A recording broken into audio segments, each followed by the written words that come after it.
We've been waiting almost 14 months now. This is our journey. Hey travelers, my name is Juliana and that's my husband Martín. We've been traveling around the world for 4 years and fitting it into our lives any way possible, whether that be volunteering in hostels, working on cruise ships, taking short weekend adventures, or living as expats working remotely.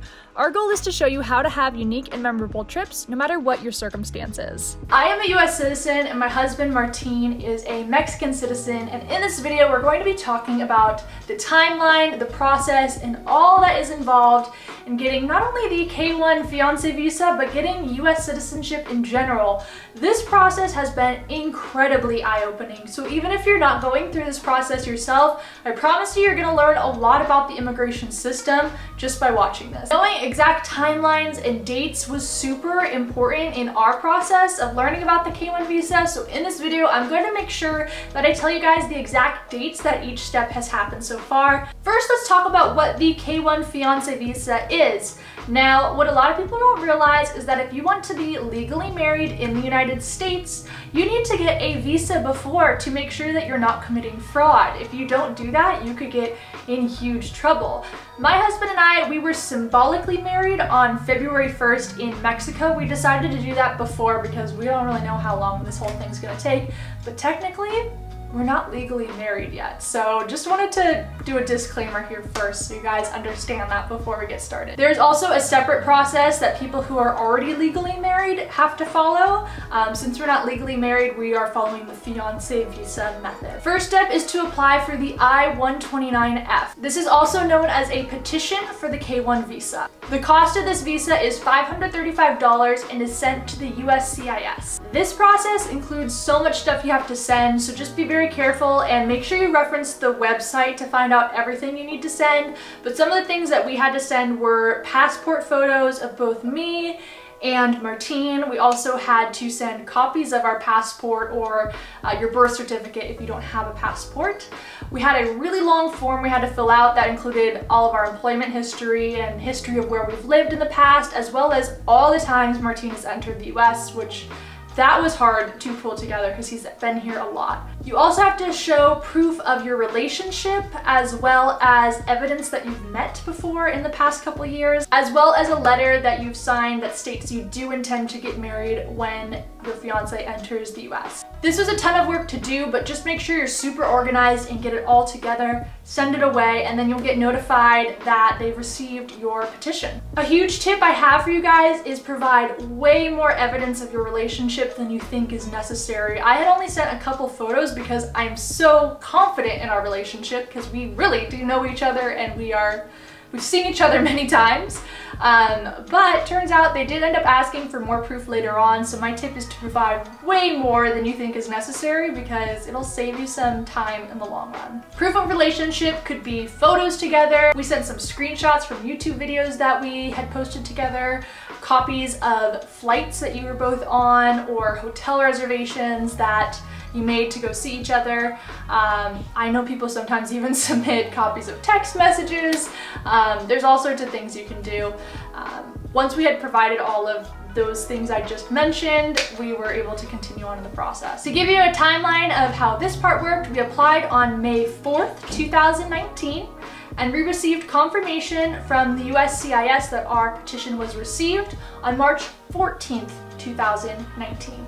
Then we waited for what seemed like forever. My tip to you is to continue to check the USCIS wait time page. I'll leave a link to that down below, and you can see how long they are estimating for petitions to be reviewed, as well as the last date of the petition they had recently approved. So that is a super helpful metric to use to figure out when on earth yours is going to be looked at, because there's a huge backlog right now. Finally, on July 20th, 2019, I received a letter requesting more proof of our relationship. Like I mentioned, I didn't send enough evidence. After we had sent that, it did work, so we were in the clear there. I think I submitted about 10 additional pieces of evidence. On October 25th was when I received a letter in the mail letting me know that our case, Our petition had been approved by the USCIS, and they were now sending our petition to the NVC, the National Visa Center. This is really exciting, but it also didn't really mean much. Nothing happened for a month. Then 1 month later, on November 26th, we were alerted by the NVC that they had approved our petition and they were now sending it to Ciudad Juarez.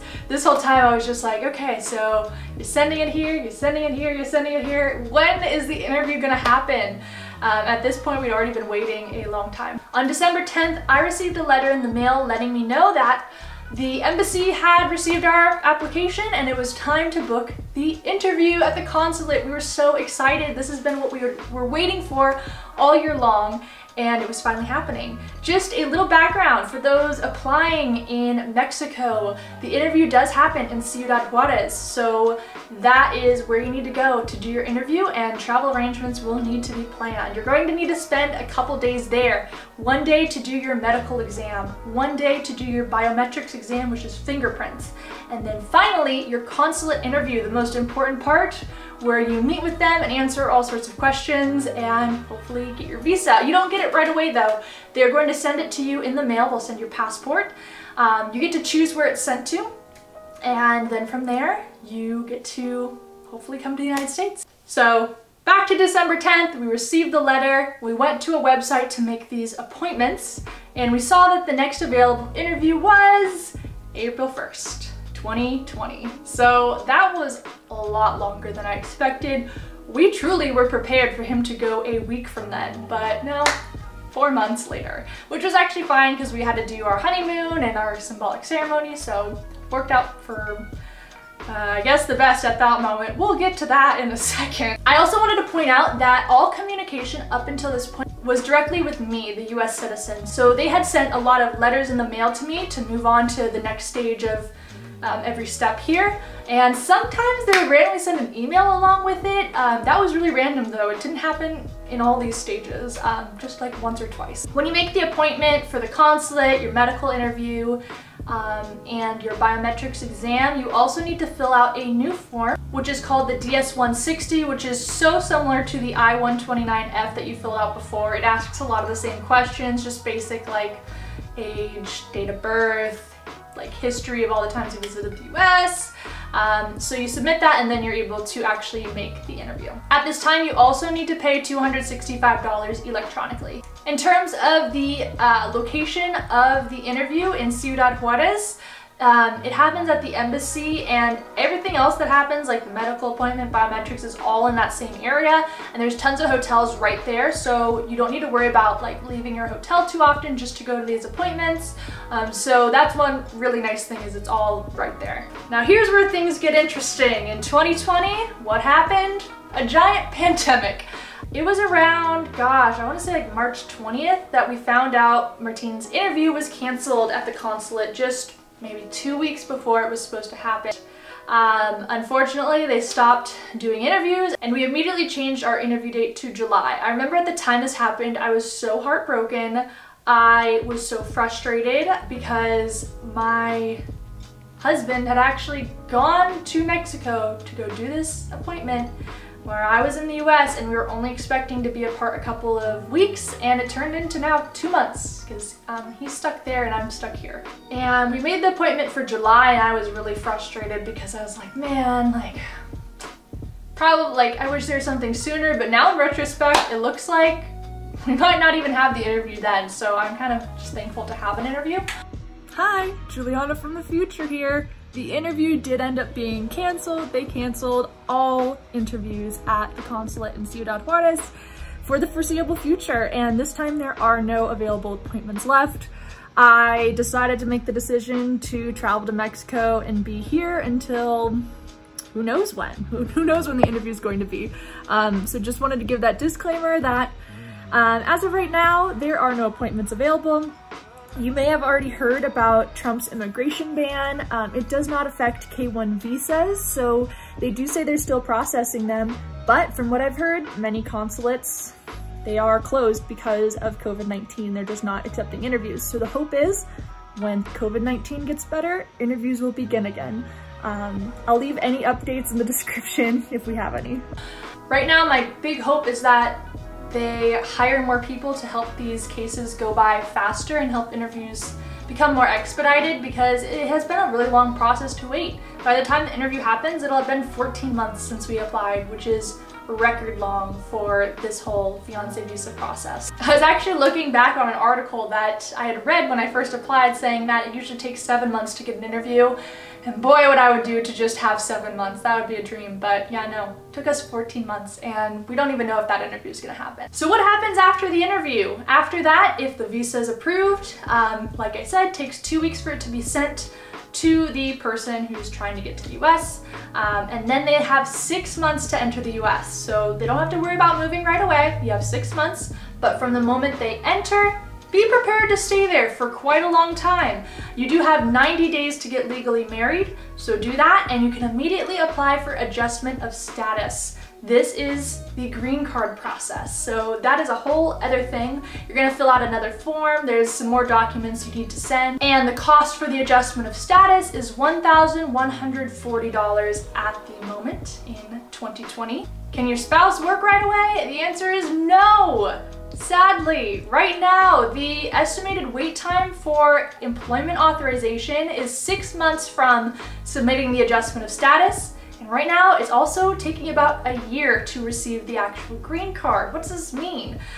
Your spouse is not able to work until they receive their employment authorization, and that's a form you can actually send when you do your adjustment of status. You're going to include that, and that's going to be processed first before you receive your green card. Once you receive that, you're able to start working. The other interesting thing is your spouse cannot leave the US until they receive their green card, unless they've been approved and have filled out a travel waiver, which also takes a really long time to get. So basically what I'm trying to tell you is don't make any plans for about a year while your spouse is going to be in the US going through this process. It's crazy. Yeah, if you leave, you basically might be forfeiting your entire process you've done up to this point. You might have to do it all again. So do not leave the US.